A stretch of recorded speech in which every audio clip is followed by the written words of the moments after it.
To the point programme में एक बार फिर से आपका स्वागत है। आज हम बात करेंगे भारत में वामपंथी उग्रवाद। सबसे पहले जानेंगे ये चर्चा में क्यों है।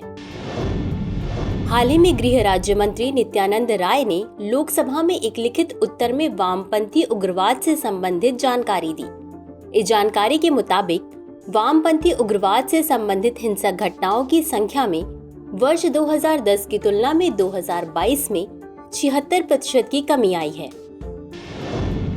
चलिए अब देखते हैं वामपंथी उग्रवाद क्या है।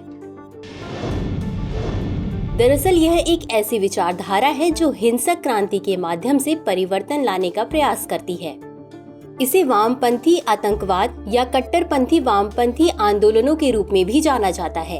यह उन राजनीतिक विचारधाराओं और समूहों को संदर्भित करता है जो क्रांतिकारी तरीकों के माध्यम से महत्वपूर्ण सामाजिक और राजनीतिक परिवर्तन की वकालत करते हैं। LWE समूह अपने एजेंडे को आगे बढ़ाने के लिए सरकारी संस्थानों, कानून प्रवर्तन एजेंसियों या निजी संपत्ति को निशाना बना सकते हैं।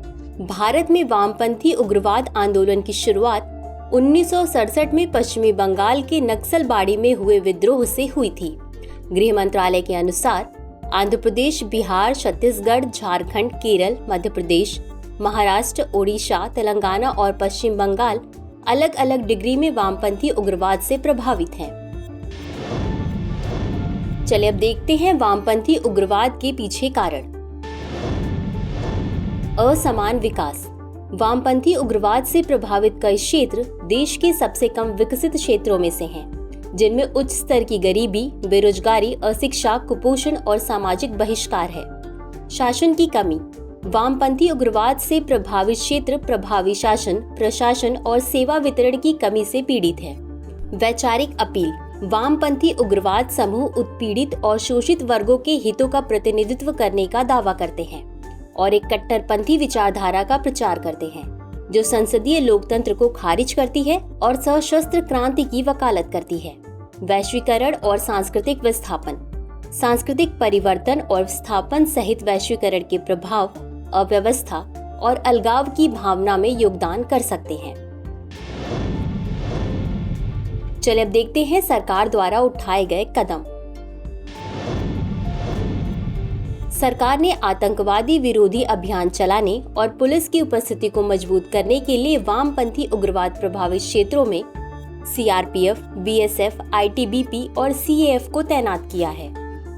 सरकार ने बुनियादी ढांचे में सुधार, आजीविका के अवसर प्रदान करने और वामपंथी उग्रवाद से प्रभावित क्षेत्रों में शिक्षा और स्वास्थ्य देखभाल जैसी बुनियादी जरूरतों को पूरा करने के लिए एकीकृत जनजातीय विकास कार्यक्रम और प्रधानमंत्री ग्राम सड़क योजना जैसे विभिन्न योजनाएं शुरू की हैं।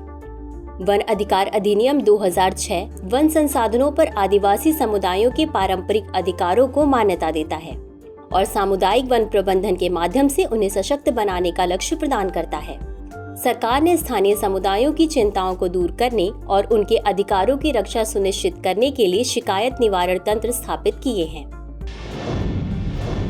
चलिए अब देखते हैं आज के अभ्यास प्रश्न को। भारत में वामपंथी उग्रवाद के संबंध में निम्नलिखित कथनों पर विचार कीजिए। 1. भारत में वामपंथी उग्रवाद आंदोलन की शुरुआत 1967 में हुई थी। 2.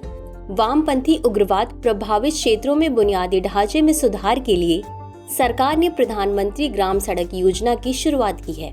उपर्युक्त में से कौन सा या कौन से कथन सही है या सही है? A केवल 1, B केवल 2, C 1 और 2 दोनों, D न तो 1 और न ही 2। इस प्रश्न का उत्तर कमेंट बॉक्स में जरूर दें। आज के लिए बस इतना ही। शुक्रिया।